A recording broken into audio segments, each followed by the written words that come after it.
मौजूद है अरविंद केजरीवाल की यहाँ पे रैली थी नोटबंदी पर। अरविंद जी बहुत बहुत धन्यवाद समय देने के लिए। कैसी रही आपकी रैली? रैली बहुत अच्छी थी और मैं आपके चैनल के माध्यम से सारे देश की जनता को अपील करना चाहता हूँ। रैली में हमने सारा समझाया कि ये नोटबंदी आज़ाद भारत का सबसे बड़ा घोटाला है, 8 लाख करोड़ रुपए का घोटाला है। हमने समझाया कि किस तरह से जो लाइनों में लग लग के आप पैसा जमा करा रहे हैं, वो पैसे से बड़े बड़े अरबपतियों का कर्जा 8 लाख करोड़ रुपए का कर्जा माफ किया जाएगा। वो कर्जा वो खा चुके हैं, वो पैसा वो गबन कर चुके हैं, वो पैसा उनको। तो आज हमने समझाया कि ये जो इतने बड़े बड़े अरबपतियों का मोदी जी कर्जा माफ कर रहे हैं, मोदी जी का क्या रिश्ता है इन अरबपतियों के साथ?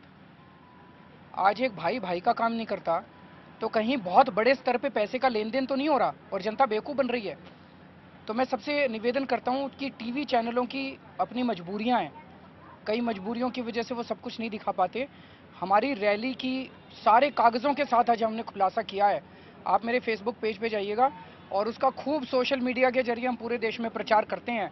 जनता सबसे ताकतवर है, मीडिया से भी ताकतवर है, नेताओं से भी ज़्यादा ताकतवर है। आप लोग इसका खूब प्रचार कीजिए। अरविंद जी, आज मैंने युवाओं से बात की, एक कार्यक्रम हम कर रहे हैं तो उसमें कुछ युवा ऐसे थे, वो ये कह रहे थे कि भाई हम कैशलेस सोसाइटी की तरफ जा रहे हैं। एबीवीपी वाले थे? नहीं, पूछना चाहिए था। नहीं, मैं चौधरी चरण सिंह, बहुत बड़ी यूनिवर्सिटी हो है, सकता वहाँ है। गई थी। आज इस देश के अंदर हर आदमी दुखी है, सारे दुखी हैं जी। जो लोग नोटबंदी के पक्ष में, जरा हाथ खड़े करो। ये आप वाले हैं ना ये जनता है जी। ये आप वाले इतने सारे लोगों में तीन लोग थे यहाँ पर। अब 3 लोग हैं, सब लोग परेशान हैं। मेरे युवाओं को बता दीजिए। मैं युवाओं को ये कहना चाहता हूँ, अगर आपके पिताजी का काम धंधा बंद हो रहा है, मैं बहुत युवाओं को जानता हूँ, हमारी पार्टी में एक लड़का काम करता था, उसके पिताजी का सब कुछ रातों रात सब खत्म हो गया, सब कुछ खत्म हो गया, क्योंकि उनका सारा, ऐसा नहीं कि वो 2 नंबर का काम करते थे, उनका सारा काम ही कैश में होता था। वो कैश में लेते थे, कैश में बेचते थे, अपनी बुक्स ऑफ अकाउंट्स मेंटेन करते थे, साल के अंत में इनकम टैक्स फाइल करते थे। अब सारा सब कुछ जीरो हो गया। तो अगर मैं ये मानूं कि युवा बड़ा खुश है, कैशलेस इकोनॉमी आ जाएगी, वो कह रहा है मैंने किसी तरह से अपने पिताजी को आत्महत्या करने से बचाया है, ये मैं मान ही नहीं सकता। तो ये जो भी लोग, अगर 2-4 लोग अब बचे हैं, मैं बार बार ये कह रहा हूं कि मेरे को ये समझा दो कि किस तरह से इससे काला धन खत्म हो रहा है। अब तो मोदी जी ने 50-50 की स्कीम भी ला दी। मोदी जी कह रहे हैं कि आप लोग भ्रष्टाचार करो, खूब जम के रिश्वतखोरी करो, 50% मेरे को दे दो, 50% खुद रखो, सफेद हो गया। आप लोग नशा बेचो, जितना 10 करोड़ रुपए आए, 5 करोड़ मोदी जी को दे दो, 5 करोड़ रुपए खुद रखो, सफेद हो गया। आतंकवाद में पैसा कमाओ, आधा मेरे को दे दो, आधा खुद रखो, ऐसे काला धन खत्म होएगा, ऐसे भ्रष्टाचार खत्म होएगा। आपका ये सवाल है, लेकिन अगर ये कहते हैं कि भाई आगे की जो जनरेशन है वो पैसे से कम डील करेगी, काला धन भी बचेगा, बहुत अच्छी चीज है। हाँ। ऐसे थोड़ी होता है रातों रात। अच्छा। कि एक दिन रात को 500-500 हजार के आप लोग बार बार उस पे आते हैं, तरीका सही नहीं है। हाँ। नीयत भी खराब है। हम ये तो कह रहे हैं नीयत भी खराब है। नीयत काला धन कम करने की नहीं थी। नीयत अगर काला धन कम करने, नीयत 8 लाख करोड़ रुपए के अरबपतियों के लोन माफ करने की नीयत है। नीयत भी खराब है, तरीका भी खराब है। आप तो खुद पैसे को समझते हो, आम आदमी के लिए कैसे ये आराम से किया जा सकता था? अगर आपकी सोच, आप तो दूरगामी सोचते हो। मोदी जी के पास एक फाइल है, स्विस बैंक की फाइल है, मैंने देखी है। 2011 में स्विस बैंकों की 648 लोगों की लिस्ट आई थी भारत सरकार के पास। उसमें देश के सारे अरबपति लोगों के नाम है उस लिस्ट के अंदर। मैंने 3-4 के अकाउंट नंबर भी बताए थे प्रेस कॉन्फ्रेंस करके।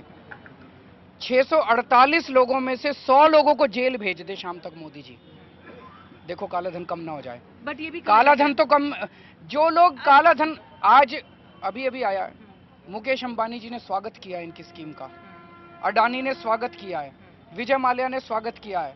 हार्ट अटैक किसको हो रहा है? किसान को हो रहा है।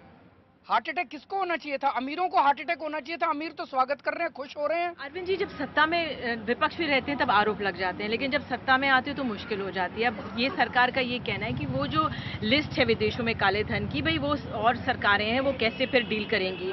मतलब उनका यही कहना है कि जैसे कांग्रेस ने भी यही कहा था, अब बीजेपी भी यही, कांग्रेस भी मिली हुई थी उनके साथ। आप भी दिल्ली में आ गए ना शीला दीक्षित के खिलाफ। क्या हमने जो एफआईआर की, 4 केसेस की एफआईआर की। एसीबी जब मेरे पास थी, मुकेश अंबानी के खिलाफ एफआईआर की। इस देश के अंदर हिम्मत नहीं है मुकेश अंबानी का अपने मुंह से नाम लेने की। हमने मुकेश अंबानी की बाय नेम मैंने ऑर्डर करके एफआईआर कराई है। एसी भी दे दो आज मेरे को, एसी भी छीन ली मोदी जी ने मेरे से, एसी भी दे दो, शीला दीक्षित और मुकेश अंबानी दोनों जेल जाएंगे। मैं अंत में आपसे ये जानना चाहती हूँ कि ये लोगों की पीड़ा कैसे कम हो, अगर आप ये बंद करना पड़ेगा और कोई तरीका नहीं है। नोटबंदी ये बहुत बड़ा, सबसे बड़ा घोटाला है। कांग्रेस उसने 2G का घोटाला किया 2.25 लाख करोड़ का, कोयले का घोटाला किया 2 लाख करोड़ का 10 साल में। इन्होंने तो 2 साल के अंदर 8 लाख करोड़ रुपए का घोटाला कर दिया। जनता पिस रही है, जनता मर रही है। देश को एक साथ 20 साल पीछे ले गए मोदी जी। सबका धंधा बंद हो गया, सारे लोगों का धंधा बंद हो गया। जीएसटी पे अब ये काउंसिल की भी बैठक होने वाली है। अब कहा जा रहा है क्या वो डिले हो जीएसटी पे जाएगी? मनीष बताएंगे, मनीष अटेंड करते हैं उनकी मीटिंग। नहीं, आप बताइए, आप तो सीएमएमआर हैं, आप बताइए जीएसटी पे आपको क्या लगता है? अगर Manish you want to put in a bite, आप बता दो कि क्या आपको लगता है जीएसटी से डिरेल होगा, क्या होगा, या जीएसटी पे से और आसानी हो जाएगी? थोड़ी अड़चने अभी 20-30 जीएसटी एक अच्छी कॉन्सेप्ट है, लेकिन अगर मोदी जी या कोई भी ये सोचे कि कैशलेस जीएसटी आ जाएगा, इस देश में धोबी के पास, सब्जी वाले के पास, यहाँ इतने सारे लोग खड़े हैं, इनके पास आते हैं, जहाँ ढाबा में आते हैं लोग खाना खाने, ये कैशलेस इकोनॉमी से जीएसटी चलेगा क्या? जीएसटी हो या वैट हो, उससे फर्क नहीं पड़ता है। पूरे देश में एक टैक्स सिस्टम होगा, लोगों का कंफ्यूजन दूर होगा, वो कॉन्सेप्ट जीएसटी की ठीक है। लेकिन अगर आप सोच रहे हो जीएसटी कैशलेस इकोनॉमी लेके आ रहा है, तो ये तो बहुत बड़ा फ्रॉड है। और कह रहे हैं शादी मतलब अब कार्ड से शादी करो। टेंट वाला कार्ड से पैसे लेता है, क्रॉकरी वाला कार्ड से पैसे लेता है, फूल वाला कार्ड से पैसे लेता है, हवन के दौरान ज्योतिषी को जो पैसे देते हो वो कार्ड से देते हो। आप अपने वो सालियां जूता चोरी कर लेती है, उसको कार्ड से आप पैसे दोगे? मतलब ये अभी जेटली साहब की बेटी की शादी हुई थी, वो बताएं उन्होंने कैश में कितनी पेमेंट करी थी और उन्होंने कार्ड से कितनी पेमेंट करी थी। अभी उनकी शादी हुई है महेश शर्मा, वो बताएं कि कितनी कार्ड में कितनी चेक से पहले हो गए सारी, मतलब वो हवन जब हो रहा था तो वो चेक दे रहे थे पंडित को। वो हम ही मतलब हमें कह रहे हैं तुम अपनी बेटी की शादी 2.5 लाख रुपए में करो और उनके दोस्त रेड्डी करते हैं 500 करोड़ में। तुम्हारी बेटी की शादी होगी 500 करोड़ में, हमारी बेटी की शादी होगी 2.5 लाख रुपए में। हमारी बेटियां ही फालतू हैं घर से। तुम अपनी बेटी की, मैं आज मोदी जी को चैलेंज कर रहा हूं, सारा बलिदान, सारा त्याग इस देश की जनता करे। आप अपने सारे सांसदों को आज कह दो मोदी जी कि सारे सांसद अब जो उनके घर में शादियां होंगी 2.5 लाख रुपए में होंगी, हम अपनी बेटियों की 1.25 लाख में करके दिखा देंगे। लेकिन तुम तो करो शादी 500 करोड़ में और हम करें 2.5 लाख रुपए में। हम ही फालतू हैं इस देश के अंदर। मोदी जी से कहूंगा थोड़ा सा त्याग आप भी करो। इस देश की जनता मर रही है, कट रही है, पिस रही है। आप तो एक दिन में 4-4 ड्रेस बदलते हो, बड़े बड़े जहाजों में घूमते हो सारी दुनिया, और हम मरे यहाँ पे, हमारे घर में खाने को भी नहीं है।